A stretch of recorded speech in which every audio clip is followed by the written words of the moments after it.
No, you show biz types. Okay, so we're back, and this is chapter. We're going to talk about chapter 1, which is about tap water. And this chapter has two main features that I want to talk about now. There's more, but the one main feature is that tap water pricing around the world is based on two different ideas. One is that there's just a flat rate. You pay $20 a month, and it's all the water you can use. This is true in places that have abundant water. Other places they want to get people to use less water, so they charge you per unit of consumption. And there's different ways of doing it. But the basic idea is that if you use more, you pay more. And that's called volumetric pricing. The problem with this system, which makes a lot of sense because we do think of that, that's how we price gasoline, for example, is that it's based on the cost of delivering water. So in Las Vegas, for example, there's a water supply very close by. In San Francisco, there's a water supply that's very distant. And the water in Las Vegas, the average water bill is about $25 a month. And in San Francisco, the average water bill is about $75 a month. It has nothing to do with water scarcity or shortages. It has to do with the price of delivering the water.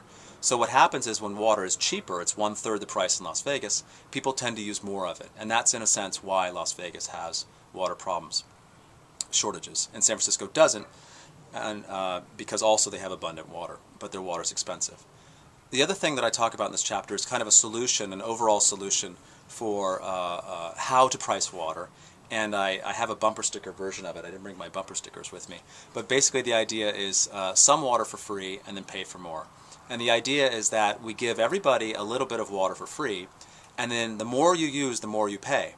And this is not just the same as what I said before about volumetric pricing, because the price is very, very high.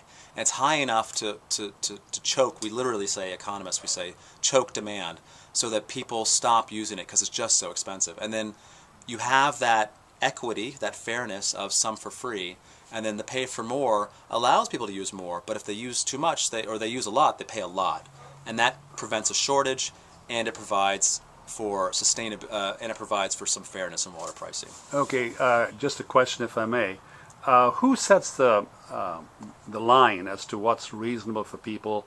I mean, Americans generally are such consumers; they'd want 5 times more than anybody in, say, the desert. Right. How do you set that, and how fair can it be, and how political can it be? It's very political. So most water systems are either going to be private or public. And the private ones that are they're called investor-owned utilities. Those are regulated. So again, that's political. The public ones, the municipal utilities, are regulated by politicians. And in all cases, everybody wants the price to be as low as possible, which is why it's attached. The price is related to the cost of service. This doesn't prevent a shortage. So we have to think of a way to raise prices while being fair and preventing a shortage and not making a profit. So the sum for free, pay for more that I talked about, the prices are high enough to prevent a shortage, and the excess revenue is actually rebated back to customers, which means that there's no profit involved. But in the end, we can't have as much as we want because water is no longer abundant. In the past, water was abundant. You could use as much as you want, but now there's not enough. So if we let everybody use as much as they want, then there's a shortage, and that doesn't help anybody. Okay, that's very, very good. Listen, on the politics thing, I just want to, you're going to give us maybe a little bit more about that.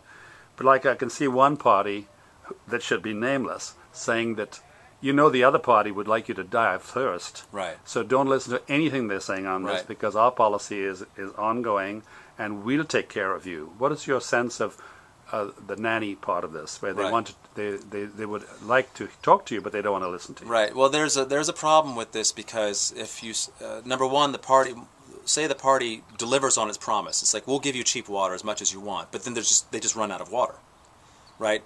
Forget the next election cycle. You're out of water before the end of the season. So good point. The consequence of low water prices is unreliable water. Higher water prices that are structured correctly are meant to prevent shortages, right? So we need adults to be in charge of water management. Okay. I think we should stop there. Good.